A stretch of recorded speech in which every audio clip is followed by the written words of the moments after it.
আমি কোয়েল। আজকে তোমাদের সাথে ভাইফোঁটার ভ্লগ শেয়ার করছি। ঘুম থেকে উঠতে একটু দেরি হয়ে গেছিলো, ততক্ষণে মায়ের কিন্তু ব্রেকফাস্ট বানানো হয়ে গেছে। ব্রেকফাস্টে ছিল আজকে আলুর তরকারি আর লুচি। তারপর তাড়াতাড়ি করে স্নান করে রেডি হয়ে গেলাম। এই কুর্তিটা দুর্গাপূজাতে কিনেছিলাম, ইয়েলো কালারের, ভাবলাম এটাই আজকে পরা যাক। তারপর ভাইফোঁটার থালা সাজিয়ে নিলাম। অনেকের ক্ষেত্রে মনে হয় ভাইফোঁটার নিয়ম একটু আলাদা, আমাদের কিন্তু আয়না, চিরুন, নারকেল তেল এগুলো দিতে হয়।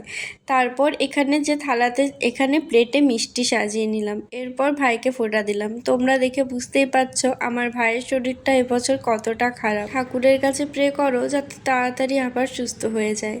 তারপর ভাইফোঁটা দেওয়ার পর ব্রেকফাস্ট করেছিলাম।